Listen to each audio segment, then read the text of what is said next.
જગદીશ મહેતા સામે જે ફરિયાદ નોંધાઈ એના મૂળમાં આપણે જવું પડે।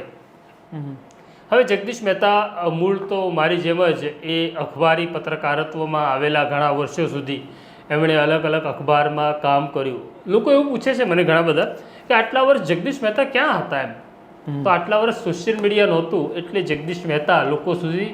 ચહેરાથી ન પહોંચી શક્યા, પણ જગદીશ મહેતા પહેલેથી જ આવા છે। હવે જગદીશ મહેતા જે પ્રકારની ભાષામાં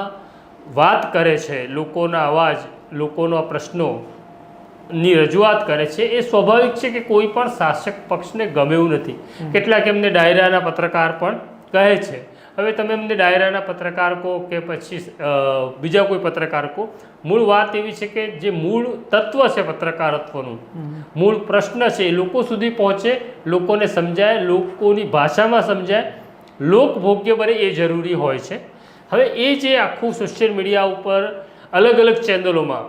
જગદીશ મહેતા ઇન્ટરવ્યૂ આપે, ડિબેટમાં જોડાય અને જે પત્રકારત્વ કરે છે, સ્વાભાવિક છે કે સરકારને પસંદ પડનારું હરગીજ નથી। પણ હવે જગદીશ મહેતાએ કે સરકારને રાજી રાખવાનો નિર્ણય કર્યો હોય એવું મને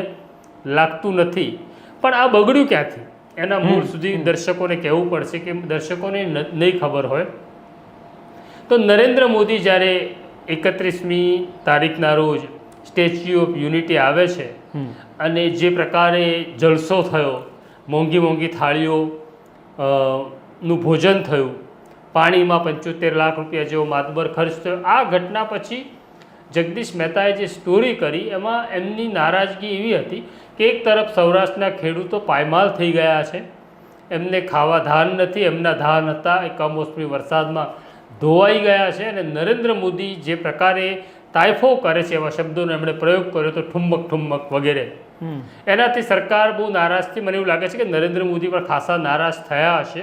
અને એટલે જ મારી જે જાણકારી છે એવી છે કે જગદીશ મહેતાને એક આઈજીપી દ્વારા ફોન કરવામાં આવ્યો હતો કે આ જે સમાચાર છે તમે ઉતારી લો, નહીં તો સરકાર નારાજ છે, પરિણામ ખરાબ આવશે।